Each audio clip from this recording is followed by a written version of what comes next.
Boa tarde, gente. Meu nome é Davis Lene. Eu vou me apresentar melhor daqui a pouco. Quero só fazer um lembrete para vocês. Dizer para vocês que além da teleaula, vocês podem tirar as dúvidas de vocês através da teleconsultoria. Não só dessa aula, como de outras aulas e também de casos clínicos. Então é só vocês entrarem aí, digitarem o e-mail, a senha e entrarem na teleconsultoria para poder digitar. Lá vão ter as opções. Vocês digitam e fazem as perguntas, tiram as dúvidas de vocês, tanto da aula de hoje, quanto de outras aulas e de casos clínicos, ok? Então, como eu disse, meu nome é Davis Lene. É um pouquinho complicado, então todo mundo me chama de Davis, que é mais fácil. Eu sou psicóloga, sou especialista em psicologia da saúde hospitalar, sou gestalt terapeuta, trabalho em uma maternidade pública aqui em Goiânia e também atendo no consultório particular. Eu vou falar hoje para vocês aqui um pouco sobre o Janeiro Branco. Eu acho que talvez vocês já tenham escutado algo sobre essa campanha aí nesse mês de janeiro e ao longo do ano também. Eu trouxe esse formato para vocês aí, primeiro para dizer que esse quadradinho aí é o símbolo, né, do sorriso, na verdade é um losango, né? E aí vai dizendo, a campanha vai trazendo algumas dessas chamadas, falando que precisamos falar sobre vários assuntos. A saúde mental é o principal, mas falar sobre suicídio, falar sobre maternidade, e vai trazendo essas chamadas para a gente. Mas tá, o que é o Janeiro Branco? Essa campanha existe desde 2014 e ela foi idealizada pelo psicólogo Leonardo Abraão. Ele é um mineiro, e aí ele pensou o quê? Ele relata isso, né? Que ele via ao longo do ano vários tipos de campanhas. E se a gente observa, quase todos os meses do ano hoje tem uma cor e chamando a atenção para algum tipo de cuidado que é importante. E aí ele foi vendo que tem setembro amarelo, outubro rosa, novembro azul, né? Tem abril verde, vários outros meses chamando a atenção para algum tipo de cuidado. E na maioria, ele foi percebendo que a maioria desses cuidados eram voltados para o cuidado físico. E ele começou a querer chamar a atenção para o cuidado também com a saúde mental, com a saúde emocional. E aí ele pensou, vou criar a campanha Janeiro Branco. Com qual intenção? De promover e conscientizar a população sobre a importância do cuidado com a saúde mental e emocional. Na correria do dia a dia, nesse ritmo frenético que nós temos hoje, de que a gente precisa trabalhar, precisa ganhar dinheiro, né, precisa fazer, precisa acontecer, a gente não para, quase não paramos, para nos perceber, para ver como que está a nossa saúde emocional, a nossa saúde mental. Então a ideia da campanha é essa, é levar para a população o conhecimento, a conscientização, o promover a saúde mental e emocional. Um dos pontos que são, né, um ponto que é básico aí também na campanha Janeiro Branco, é que isso seja feito de uma forma acessível, uma linguagem acessível. Então a ideia não é utilizar termos muito técnicos, é para que as pessoas, toda a comunidade possa compreender de uma forma mais fácil o que seria essa saúde mental e emocional. E de forma acessível. O que seria isso? Você ir para uma fila de banco, para uma sala de espera de um hospital e dizer para as pessoas, olha, como é que vocês têm cuidado da saúde emocional de vocês? O que vocês têm feito? Vocês sabem o que é isso? Vocês sabem que o janeiro é para chamar a atenção para isso? Então essa é a ideia. Tem-se também como objetivo resgatar a subjetividade humana. Nós hoje estamos muito objetivos, práticos. Então, os nossos sentimentos, as nossas emoções, muitas vezes quando nós paramos para falar sobre eles ou parar para prestar atenção, é quase como se fôssemos fracos, a gente precisa ser objetivo, prático, resolutivo, e a ideia é resgatar essa subjetividade. E aí a pergunta, por que janeiro? Né? O que ele foi pensando nisso? Janeiro normalmente já é um mês que a gente, por estar aí logo depois da virada do ano, é um mês que a gente para pensar, peraí, o que eu fiz ano passado, que projeto que eu tenho para esse ano? Então costuma ser um mês de mais reflexão. Então a ideia é essa, aproveitar esse momento de reflexão das ações, dos projetos, para fazer as pessoas perceberem que isso é saúde mental também. Refletir nos seus projetos, nas suas escolhas, isso é importante. E aí vocês veem, né? É ano novo, vida nova, ano novo, mente nova. Então tem relação com esse momento do ano, né? E aí, para quem está aqui em Goiânia, é interessante saber que a gente tem uma lei municipal, desde 2017, que permite que a gente faça ações, né, em relação ao Janeiro Branco. Então, que a gente possa ter ações com a comunidade, ações educativas, ações psicoeducativas com a comunidade. E aí vamos dar uma olhada o que a lei vai dizendo aqui. Ela vai instituir o janeiro no calendário, né, como o mês do Janeiro Branco, e ela coloca que vai destinar esse mês para divulgação, prevenção, tratamento e promoção do bem-estar mental e emocional. E aí também tem como ideia, né? Ali vem, a presente lei possui os seguintes objetivos: inserir a temática saúde mental na comunidade, promover entre as pessoas ações em saúde mental que levem a ideia de que esta se refere à qualidade de vida. Então, olha como que é importante. É para mostrar para as pessoas que saúde mental tem a ver com qualidade de vida pessoal e relacional. Então, não é só como eu estou comigo mesmo, mas como que eu estou nas minhas relações. Considerando os seguintes critérios em especial: atitudes positivas em relação a si próprio, crescimento pessoal, desenvolvimento e autorrealização, integração e resposta emocional, autonomia e autodeterminação, percepção acurada da realidade, domínio ambiental e competência social. Ela também traz a ideia de despertar os variados profissionais existentes na sociedade para o fato de que seus diferentes conhecimentos podem contribuir para a promoção e prevenção da saúde mental e emocional. Ou seja, a psicologia acaba encabeçando um pouco esse projeto do Janeiro Branco, mas todos os profissionais podem participar.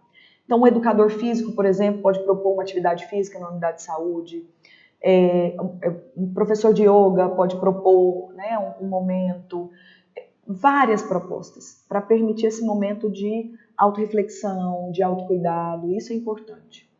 Evidenciar a saúde mental na mídia, então é um momento de poder ir, jornal, televisão, falar sobre isso. Provocar nas pessoas a reflexão de que inúmeras situações cotidianas, das individuais às coletivas, possuem íntima relação com a condição psicológica e emocional do indivíduo. Então, às vezes eu estou discutindo demais em casa com meu marido, com a minha mãe, com os meus filhos, que as pessoas possam perceber que isso tem relação com a saúde emocional. Ah, mas é porque meu trabalho é difícil. Então como é que eu estou? Como é que está a minha saúde emocional? Como é que eu estou lidando? Como é que estão minhas relações? Para as pessoas irem percebendo isso. E difundir esse conceito de saúde mental como um estado de equilíbrio emocional, combatendo a ideia equivocada de que a mesma está relacionada à ausência de transtorno mental. O que quer dizer isso? Ah, mas eu não tenho depressão, então eu estou bem. Não necessariamente. Você não ter um transtorno mental não necessariamente quer dizer que você está com a sua saúde emocional ou mental em equilíbrio, né, ou saudável nesses quesitos. Então, é entender que a ausência de doença não quer dizer automaticamente um bem-estar emocional. Entende? E aí ele vai instituir a data.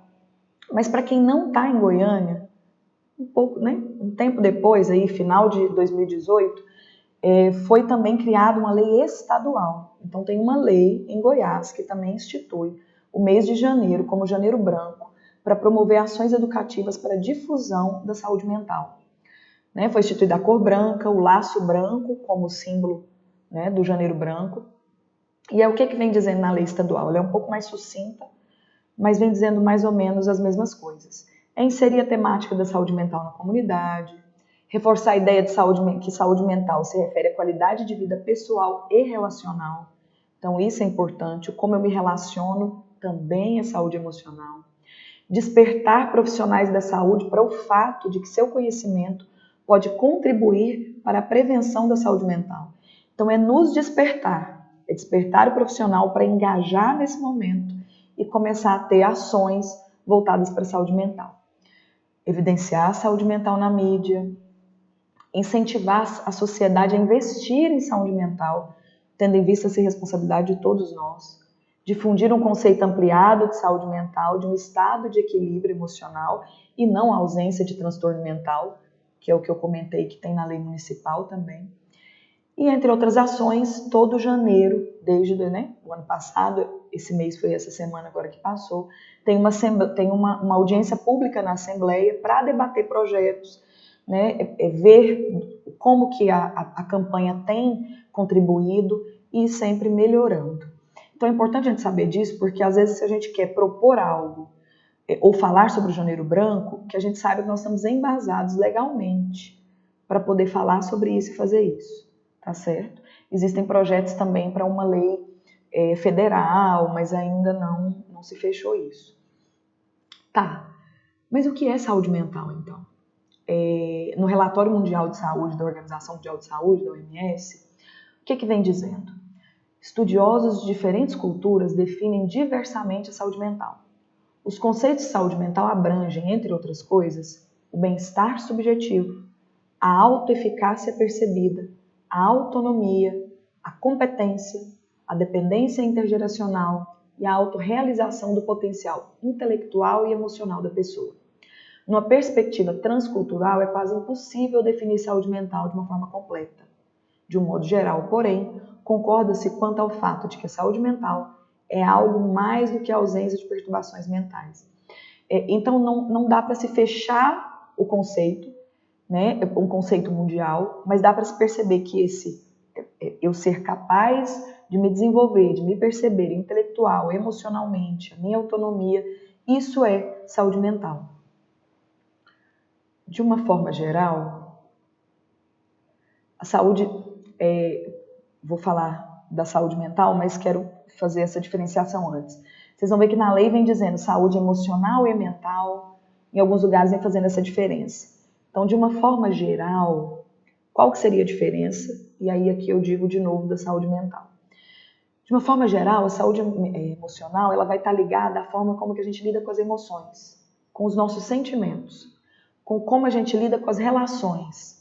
Como é que eu lido com o que eu estou sentindo, como é que eu lido com a minha relação com meu marido, com meu namorado, com meu pai, como que a gente vai percebendo esses sentimentos.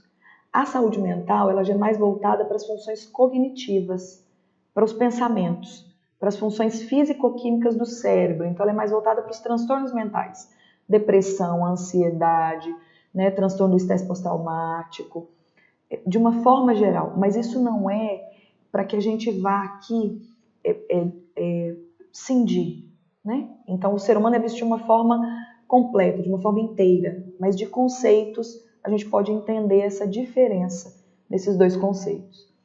Tá. Então o Janeiro Branco vem para que a gente possa proporcionar que a pessoa consiga lidar melhor com as suas emoções, com os seus pensamentos. Como que a gente pode fazer isso então? Como que a gente pode proporcionar isso, então? Uma das formas é com autocuidado. Então, eu hoje vou falar para vocês de uma das formas, que é o autocuidado. E aí, essa imagenzinha, eu acho ela boa, porque aí ela vem dizendo, não tem nenhum problema em colocar sua saúde mental em primeiro lugar. E é uma verdade. Eu vou falar disso para vocês mais na frente, mas as pessoas às vezes acham assim, é egoísmo olhar para mim primeiro. E não é, eu vou dizer isso para vocês. Tá, o que é autocuidado? Vamos lá. São ações para promover e manter a própria saúde e o bem-estar. Então, é uma forma que eu encontro de olhar para mim mesmo. É uma forma que eu vou pertencer a mim mesmo. Eu tomo posse de mim. Eu tomo posse da minha vida, de quem eu sou, de mim mesma. É um cuidado não apenas com o corpo. Isso é muito importante. A gente vive um modelo muito biomédico. Então, a ideia de um modelo biopsico-sócio-espiritual ainda é uma idealização nossa. Não é muito real. Então, se a pessoa não tem nenhum machucado fisicamente, ela diz que não está bem, ou não está bem emocionalmente, ela ainda é muito mal compreendida. Se é físico, as pessoas conseguem se compadecer, compreender. Então, esse cuidado não é apenas com o corpo, mas também com a mente, com o emocional. Então, a gente vai estar falando aqui desse autocuidado com o emocional também, eu diria até principalmente. É o ato de cuidar de si mesmo, né? De cuidar de nós mesmos. Entrar em contato consigo mesmo e se escutar. Então, como é que eu estou? Né? Identificar suas reais necessidades, suas prioridades. O que eu quero de verdade agora? O que eu preciso? Como é que eu estou me sentindo diante de tal situação? Que sensações que me dão? Como é que meu corpo fica? Então, às vezes eu estou num trabalho que é adoecido. E eu chego nesse trabalho e meu corpo já responde. Eu já começo a contrair, dá falta de ar, dá um mal-estar. Então, como é que eu estou? Que necessidades que eu tenho? Né? Isso vai desde a necessidade física, eu estou com fome, até emocionais, eu preciso de um tempo para mim. Então, se eu me escuto, se eu volto a me olhar para mim mesmo, eu consigo elencar as minhas prioridades. E quando eu sei quais são as minhas reais necessidades, as minhas prioridades, eu consigo, de uma forma mais clara, ir atrás, procurar aquilo que pode satisfazer o que eu preciso. O autocuidado também passa pela autorreflexão, que é isso, que é eu poder parar e olhar como é que é a minha história de vida, que histórias que eu tenho, o que eu quero, quais são meus projetos, como que eu tenho feito minha caminhada até aqui, né? Poder reconhecer os erros e os acertos, isso é uma autorreflexão. E se priorizar. Gente, se priorizar não é egoísmo, tem uma diferença. Né? Parece que se a gente volta a olhar para nós mesmos, nós estamos sendo egoístas e isso é errado. Egoísmo é diferente. Eu me priorizar é eu perceber que se eu não estou bem, eu não cuido do outro. Eu não cuido da minha família, eu não cuido, né, no meu trabalho, eu não cuido de quem precisa de mim, não cuido dos meus pacientes. Né? Então, é importante se priorizar. Existe uma analogia, talvez vocês já conheçam, que fala da máscara de oxigênio dos aviões. Vocês já ouviram? Devem ter escutado. E aí, o que as pessoas dizem, né? Na hora que a aeromoça está lá dizendo, né, em caso de descompressão da cabine, acho que é assim, né, que fala, em caso de descompressão da cabine, máscaras de oxigênio cairão sobre sua cabeça e tal. E aí eles dizem, coloque primeiro em você, antes de colocar em quem está do seu lado. Aí é uma mãe com um filho pequeno, né, alguém com uma pessoa idosa. Mas, gente, se eu não colocar no outro, ele vai morrer. E aí, se você não para pensar, qual que é a lógica disso? Se eu não coloco em mim mesmo primeiro, eu vou ficar sem ar. E eu não consigo colocar no outro nem em mim. Então, a ideia de eu me cuidar primeiro é eu estar bem para poder cuidar do outro.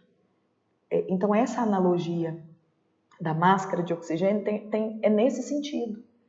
Que eu possa estar bem para que eu cuide do outro. Como que a gente, então, pode favorecer o autocuidado? Como fazer isso? E um dos pontos é pelo autoconhecimento, tá ok? Tá ótimo. Pelo autoconhecimento. Eu vou repetir esse, né, para vocês. Então, é por meio do autoconhecimento. Como que seria esse autoconhecimento? É a gente conhecer, você conhecer as suas potencialidades e fragilidades. Então, o que é isso? É eu saber naquilo que eu sou bom, que eu consigo fazer melhor. E aí, sem uma exigência de uma excelência. É aquilo que eu consigo fazer com prazer, bem feito.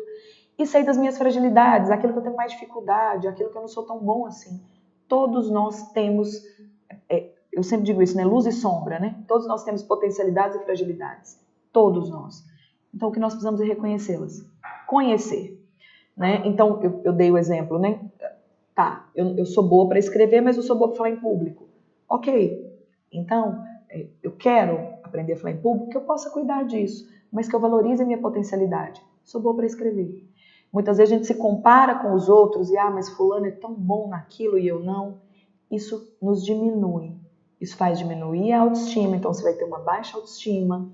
Então, valorize as suas potencialidades. Reconheça as suas fragilidades. Com isso, você vai reconhecendo a sua capacidade de lidar com os desafios e vai potencializar suas qualidades e vai te ajudar a lidar com as fragilidades. Então, você pode criar estratégias, pode se cuidar para poder ir conseguindo lidar com elas. No autoconhecimento, te ajuda a lidar com as suas crenças limitantes. O que seria isso? Por exemplo, eu cresço em uma família onde eu aprendo né? Como eu disse agorinha, tudo para mim é mais difícil, tudo na vida para mim nunca vem fácil, ou então na nossa família ninguém nunca dá conta de terminar o que começa, ou eu não consigo terminar o que eu começo. Isso são crenças limitantes. Então eu acredito em algumas coisas, né? Eu tenho crenças, eu acredito em algo, e isso me limita. Então, à medida que eu vou conhecendo essas crenças limitantes, eu posso ir aprendendo a lidar com elas, a enfrentá-las, né? A não generalizar. Outro ponto importante é ser generoso com vocês mesmos, né? Nós sermos generosos com nós mesmos. Por quê? Muitas vezes nós somos o nosso maior algoz, né? Então a gente se pune muito. Eu não deveria ter feito de tal forma, eu deveria ter escolhido de outra forma. Não acredito que na semana passada eu falei de tal jeito com fulano. Tá vendo? Você merece passar por isso agora. Você foi lá e foi boba. Né? Então, somos capazes de perdoar os erros dos outros e muitas vezes não somos capazes de perdoar os nossos. E aí, esse ser generoso é se valorizar, é se cuidar. E é ter esse autoconhecimento permite isso. É saber que tudo bem errar. O que eu posso fazer para fazer diferente, mas tudo bem. Eu posso me acolher naquele momento de dificuldade e sofrimento. Aprender a confiar em si mesmo, né? Em si mesmo. Então, se eu me conheço, se eu sei das minhas potencialidades, eu posso dar passos além. Eu posso confiar que as minhas pernas aguentam. Peraí, nisso aqui eu não sou tão boa, mas eu me preparo, a minha perna, né, fica firme. Eu digo isso, né, porque é a perna que sustenta a gente. Então, eu estou falando de uma forma metafórica, né, que a perna nos sustente. Que eu saiba que eu posso confiar nas minhas próprias pernas, que se algo não der muito certo, ela dá conta de me sustentar em pé. Então, isso é importante. E saber que se nós não nos escutamos, que se a gente não se cuida, o nosso corpo adoece. Ele reclama, ele diz pra gente que algo não tá bom. Então é aí que aparecem, né, como eu disse, gastrite, aparece fibromialgia, aparece enxaqueca, aparecem vários tipos de doença que tem como início ou que mantém a doença, né, essas doenças psicossomáticas, esse fundo. O corpo, ele fala com a gente, né, e aí ele vai dizendo, olha, algo não tá legal.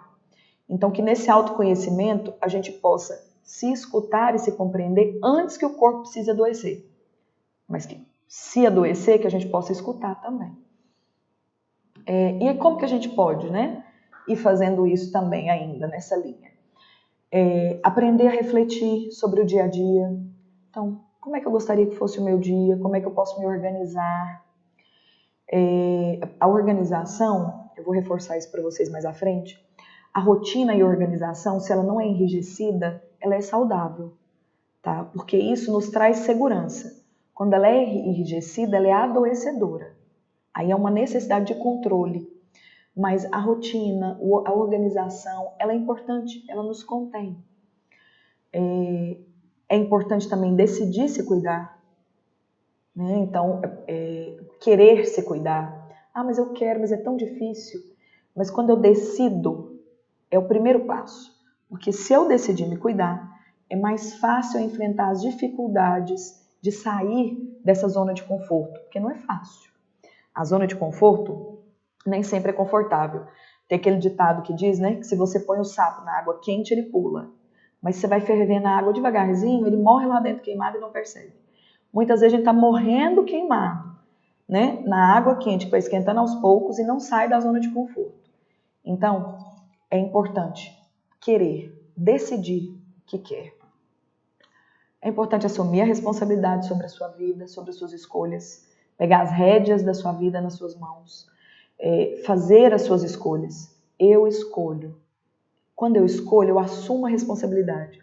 É diferente da culpa. A culpa, na maioria das vezes, ela nos ata, ela nos paralisa. Ai, tá vendo? Eu sou culpada. A gente fica no lugar de lamento, de lamúria. A responsabilidade é, ok, eu escolhi, agora eu arco com as consequências dessa escolha. Isso me torna mais dono da minha vida, mais dono de mim. Isso é autocuidado. Identificar o que te faz bem. Então, identifica o que te faz bem. Uma música. Nossa, adoro chegar em casa e escutar uma música tranquila. E aí é de pessoa para pessoa. Tem gente que pode chegar e escutar uma música clássica. Tem gente que vai chegar e ouvir um rock pesado. Se aquilo te faz bem, não importa, né? O importante é o que me acalma, o que me volta para mim mesmo. Pode ser um filme, um banho demorado, com sustentabilidade, né? A gente não está podendo gastar muita água, não. Então, um banho, né, moderado. Esteja atenta às relações adoecidas. Quantas vezes nós estamos em relações amorosas, relações de amizades, relações afetivas, que são relações abusivas. E essas relações nos adoecem. Então, que a gente fique atento a essas relações adoecidas e ir percebendo que tanto que a gente precisa de espaço, de distanciar delas, reconhecer e distanciar. Então, saiba dizer não, tá? Diga não quando necessário. Tem algumas pessoas que às vezes têm muita dificuldade de dizer não para o outro. E normalmente pelo medo de não ser aceito, de não ser compreendido, de ser rejeitado. O dizer não é pôr um limite. Todos nós temos um limite, né? Cidades, estados têm limites, não tem? Eu sempre dou muito esse exemplo. Os estados têm limites para quê? Para que eu possa cuidar do que está dentro, para que eu possa evitar que qualquer um entre ou qualquer coisa entre, mas não é enrijecido, eu posso passar. Então, reconhecermos e termos limites é a gente saber quem que eu deixo aproximar mais, quem que eu não deixo, quem que me faz bem, quem que não faz. Então, não é uma fronteira, um limite enrijecido, não é. Mas eu preciso ter. Senão, o outro invade o meu espaço e eu não sei quando ele invadiu, porque eu não conheço o meu limite. Então, uma outra forma é conhecer os seus limites e respeitá-los. É importante, né? Respeite os seus limites, se respeite. Você é o que é, aceite-se. Às vezes, como eu disse antes, você fica se comparando constantemente. Eu deveria ser como fulano. No trabalho, às vezes, né, fulano é tão proativo, fulano é tão destemido, fulano eu deveria ser como... Não, aceite-se, você é como é. Você é hoje o que você dá conta de ser hoje. À medida que eu me aceito, eu posso fazer diferente, eu posso mudar de lugar. Mas se eu não me aceito, eu me rejeito. E isso é sério. Como é que eu cuido de alguém que eu não respeito, que eu rejeito, que eu não valorizo? Eu não cuido de alguém assim. Eu não cuido de alguém que eu não acho que mereça, que seja merecedor. Então, se eu me aceito, eu me percebo como merecedor também. É um exercício. Ok, isso é o que eu consigo ser hoje. Tá bom. Isso é importante. Tenha momentos de reflexão, de estar sozinho. Então pare, fique com você mesmo, se perceba. Chega no fim do dia, tá com as costas doendo, com o estômago, né, dando um nó. O que é isso? O que teve hoje que traz meu corpo desse jeito? Como é que eu tô? Então tem esses momentos para você. Mas também esteja próximo de pessoas que você gosta, de pessoas de confiança. Ou seja, tenha equilíbrio. Não fique só em casa, no quarto, cheguei do trabalho, não saio, não faço nada. Mas também não fico só saindo, sem um momento de autorreflexão. Tenha equilíbrio. Do seu jeito. O equilíbrio é seu. Eu tenho uma forma de equilíbrio, você vai ter outra. Isso é importante. Fale sobre os seus sentimentos. Isso também é muito importante. A psicologia ela trabalha muito com a ideia, e aí, né, Freud vai dizer isso, que a cura vem pela fala. À medida que eu falo, além de eu conseguir colocar isso para fora, eu me escuto, eu percebo como que eu me escuto, de que forma que eu ouvi aquilo que eu estou dizendo. Isso pode ser feito no processo terapêutico, que é com alguém de uma escuta qualificada, para ir te ajudando a costurar, né, tudo isso, toda essa história, todas essas percepções, e pode ser feito sim com um amigo. São escutas diferentes. A escuta que você vai ter do padre, do pastor, ou de seja qual for a sua religião, a escuta que você vai ter do amigo numa mesa de bar, no boteco, a escuta na psicoterapia, são formas diferentes, mas todas elas são benéficas. Nenhuma substitui a outra. Então é possível, né? Fale dos seus sentimentos, diga como que você está, diga para o seu esposo, diga para os seus filhos, né? Diga para sua esposa, diga para os colegas, mas em quem você confie, tá? Às vezes eu falo aqui, fale dos seus sentimentos, aí você chega para uma pessoa que não merece receber isso, porque os seus sentimentos são como uma pérola. Já diz o ditado, né? A gente não dá pérola aos porcos, né? Eu não vou pegar algo que é tão precioso para mim e entregar para qualquer pessoa. Mas você é capaz de discernir quem deve, quem merece ou não. E se não tem sido capaz disso, pare para se perceber, para que você consiga diferenciar e poder falar dos seus sentimentos. Ah, mas eu moro sozinho, eu não tenho ninguém que eu confie, é muito difícil para mim. Ok, escreva. Pega uma folha de papel e vai escrever. Então, às vezes, vem muitos pensamentos na cabeça, né? O pensamento acelerado. Escreve. Mesmo que às vezes saia sem, né? Sem vírgula, sem ponto, sem sentido, não tem problema, escreve. Às vezes pode reler em um outro momento, ver se aquilo se mantém, ou se aquilo te clareou para alguma saída, para alguma outra percepção, para alguma opção. Existem várias formas de conseguir pôr isso para fora. Uma outra forma é o choro. O choro, às vezes, é muito, eu vou dizer, mal visto na nossa sociedade. Por quê? Parece que quem chora é fraco. Não pode chorar. E nós somos culturalmente levados a acreditar nisso. Então, às vezes, a gente está chorando e pode ser a pessoa que mais quer o nosso bem, como a nossa mãe, por exemplo. Ela pode chegar e dizer, não chore. A gente faz isso muito com criança, né? E às vezes com adulto também, não chora não, vai dar tudo certo. Como se o choro fosse uma forma de fraqueza ou de não acreditar que as coisas vão dar certo. E na verdade o choro, ele vem também com uma forma de colocar para fora. É uma válvula de escape. Eu sempre dou muito esse exemplo. É como se fosse aquela válvulazinha da panela de pressão. Se aquilo ali entope na panela de pressão, a panela explode. A gente é mais ou menos assim. Então, se eu não tenho como colocar isso para fora, isso explode. O que seria o explodir em nós? Aquilo que eu falei agorinha. O adoecimento físico, o adoecimento mental, o adoecimento, né, relacional. Então, que a gente possa colocar para fora, expressar os nossos sentimentos. Eles são bem-vindos, fazem parte de nós. Seja honesto com você mesmo também. Às vezes a gente tem um dia difícil, chega em casa ou no trabalho mesmo. Não, eu tô bem. Não, tá tudo bem, né? Não, tô ótima. Vambora, segue, passa por cima. Não, peraí, eu não tô bem com isso. Foi muito ruim, foi muito difícil, mexeu muito comigo, me magoou, tudo bem. Preciso chorar, hoje eu não consigo lidar com isso, amanhã eu posso conseguir, mas hoje tá difícil. Seja honesto com você. Não tem ninguém para quem você tem que dar satisfação ou ser honesto nessa vida, além de você mesmo. E isso é um aprendizado, então não minta para você.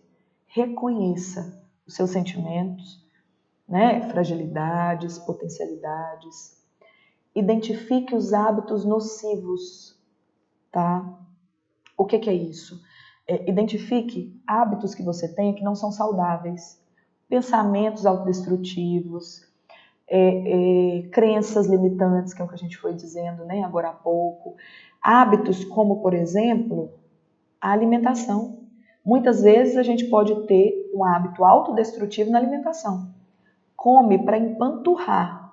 Sai do prazer para o desconforto e para a dor. Né? Então, vá percebendo que hábitos nocivos que você pode ter. Não cuidar do sono, não cuidar da saúde física, se manter em relações, como eu disse, abusivas. Então, vá reconhecendo esses hábitos nocivos para você ir vendo de que forma que pode ir afastando eles de vocês. E aí vem que também cuidar do corpo, eu acho isso importantíssimo dizer. Cuidar do corpo é cuidar da mente é cuidar do corpo. Nós não somos separados, nós somos um só. Nós somos o nosso corpo. Né? Não existe separadamente. A gente vai didaticamente dizendo que a mente está na cabeça, por causa do cérebro, eu cuido do corpo, mas nós somos um só, inteiro. Então, quando eu cuido da minha alimentação, eu estou cuidando da minha mente. É um autocuidado. Quando eu cuido dos meus pensamentos, eu estou cuidando do meu corpo, porque ele não adoece tanto. Entende? Então, tenha uma alimentação saudável. Presta atenção no que você está pondo para dentro. Essa analogia entre a alimentação, entre a comida propriamente dita e os pensamentos e a vida emocional é muito bacana. Porque às vezes a gente faz com a comida igual faz na vida. A gente aceita tudo, engole tudo, ou vomita de uma vez, põe para fora, ou nem sente o gosto, vai só engolindo. Então é prestar atenção nisso, presta atenção no sabor da comida, no gosto, no que você está comendo. Ah, mas tô nem aí não, que faz mal. Peraí, como é que eu cuido de mim, que sou o meu corpo, como eu disse. Tem uma higiene do sono, então cuide do sono, tenha um ritual. De novo, ritual sem rigidez, tá, gente? É assim, peraí, é hora de dormir, desliga o celular, que a gente não larga esse negócio, né? Então desliga o celular, ele dificulta, a luz do celular dificulta o nosso sono. Põe uma música relaxante, se às vezes é bom para você. Tem gente que coloca algum cheiro, né? Eu adoro óleos essenciais, então às vezes, né, algumas pessoas gostam também. O que é bom para você? Cuida do seu sono. Faça atividade física. Então isso é importante também. Tá? Então, mas é muito difícil, eu não tenho tempo. 15 minutos, faz uma caminhada. Não tem tempo, não tenho dinheiro. 15 minutos em volta do quarteirão. Mas é muito pouco, nem emagrece, nem ajuda. Não, só de estar ao ar livre, né? E só de fazer atividade física, o seu corpo já libera neurotransmissores que dão sensação de prazer. Então libera endorfina, libera serotonina. Isso já ajuda, isso já faz eu querer me cuidar mais. Eu sinto mais sensação de prazer. Isso ajuda a combater ansiedade, depressão. É muito bom. É importante. Tem um hobby, que é algo que te dê prazer, sei lá. Tem gente que faz tricô, né? Eu tentei muito aprender tricô, não consegui. Mas tem gente que consegue. E tem outros hobbies, agora é porque me veio o tricô. Organize os espaços onde você fica. Né? Lembra que eu disse que a organização é importante? Sem obsessão, sem rigidez, mas de forma que fora, né? Porque às vezes o fora vai refletir no como é que a gente está dentro, uma desorganização e uma bagunça total. Então, pelo menos, tente organizar fora, isso já ajuda. Não é que só isso vai resolver tudo, não. Percebem que é um conjunto de coisas? Tenham cuidado com o seu tempo nas redes sociais. À medida que o tempo vai passando, a gente vai tendo que ir indo se adaptando a essas modernidades. Hoje as redes sociais causam muito adoecimento. Eu recebo no consultório e na maternidade muitas pessoas que se queixam porque comparam com a vida que tem na rede social. Por exemplo, eu trabalho na maternidade, né? Nossa, mas as grávidas que eu vou vendo estão tão felizes o tempo inteiro. Elas não ficam angustiadas, não preocupa, tá feliz. E se eu falo que né, se eu trago de alguma preocupação, elas, né, cobram, elas me condenam. Não, né, no consultório, que não é só gestante, as pessoas, nossa, mas o povo parece que está feliz o tempo inteiro. E quando a gente olha para as redes sociais, dá essa sensação, o povo tem muito dinheiro, está muito feliz, os casais estão maravilhosos. E não é assim, né? As pessoas mostram aquilo que elas querem mostrar. E dependendo do como eu estou emocionalmente, da fragilidade que eu estou, eu me comparo, me diminuo. Isso diminui minha autoestima, diminui meu autocuidado, né? Então, diminui esse tempo. E às vezes nem é produtivo. Tem gente que passa o dia inteiro ali, ó, só olhando a vida do outro no Instagram. Não é ruim, não. Eu também vou lá olhar. Né? Não está errado, não. A questão é a gente ter cuidado com a quantidade de tempo que a gente dedica para isso. Um tempo que poderia estar fazendo algo que te faz bem. Dentro disso aí que eu fui falando do autocuidado. Ok? Algo que ajuda muito também é uma respiração profunda. Então, eu vou ensinar para vocês e quem achar que dá para fazer, faça aí agora. É um convite mesmo. Vamos fazer juntos. A gente, na correria do dia a dia, é tão assustador isso, gente, que a gente esquece de respirar direito. Porque esquecer de respirar não dá, né? Mas esquece de respirar direito. É uma respiração curta, ofegante, e uma respiração que nos ajuda mais é o que a gente chama de uma respiração diafragmática. Então, você pode pôr os 2 pés no chão firmes, né? Você pode colocar as 2 mãos com a palma da mão virada para cima sobre o joelho ou as 2 mãos acima do umbigo, assim, acima do umbigo. Você vai puxar o ar pelo nariz, né? Eu vou fazer e vou dizendo para vocês. Você vai puxar o ar pelo nariz devagar. Você não vai estufar o ombro. Até eu tô com a camiseta do Janeiro Branco, nem dá pra ver direito, mas ela é branca de propósito, do Janeiro Branco. Vocês vão puxar o ar, não vão estufar o ombro, que normalmente a gente faz assim, né? Não é assim. Vocês vão estufar a barriga. É o diafragma que vai distender, que vai dar mais espaço para o pulmão. Eu puxo esse ar pelo nariz e eu posso puxá-lo contando até 4. Então eu puxo e mentalmente eu conto. 1, 2, 3, 4. Então eu puxei, eu seguro, e aí quando eu seguro eu posso contar até 2. 1, 2. E aí eu solto. Devagar pela boca, contando até 5. Essa respiração faz com que o sangue circule melhor, então ele leva mais oxigênio para o corpo, oxigena melhor o cérebro, a sensação de bem-estar, de calma é maior. Então às vezes está muito agitado no dia, para, no trabalho, na rua, no trânsito, onde for. Ninguém precisa ver, ninguém precisa saber. Faz a respiração. Isso ajuda. Em situações, por exemplo, de crise de ansiedade, crise de pânico, essa respiração é muito orientada. Em mulheres em trabalho de parto, essa respiração é muito orientada. Então, ela ajuda muito. Por isso que eu quis orientar vocês e convidar vocês a fazerem. Façam depois. É um hábito. Se a gente não vai fazendo, se a gente não treina, a gente não faz. Fica só no automático. E concluindo, o autocuidado, gente, ele potencializa o contato comigo mesmo. Por tudo aí que eu fui dizendo, né? Eu me percebo, eu me conheço, sei meus limites, sei minhas potencialidades, né? Então, isso aumenta, potencializa a autorreflexão, esse voltar o olhar para mim mesmo. Isso contribui para uma maior consciência das emoções. Então, eu vou percebendo que emoções que eu tenho é raiva. De onde vem essa raiva? Né?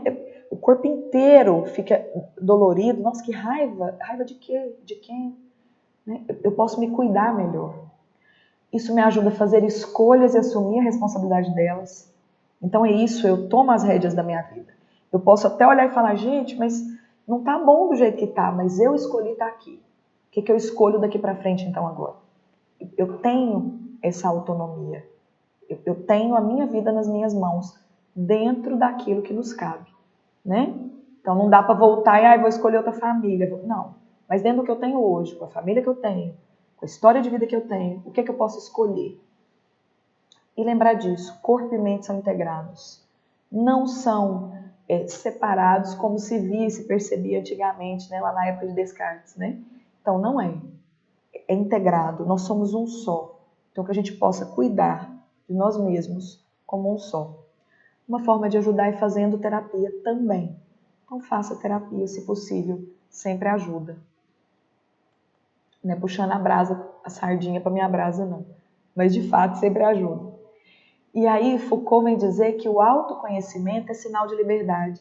Se eu me conheço, eu me lanço, eu sei para onde eu vou, eu sei o que eu quero escolher, eu me sinto mais livre.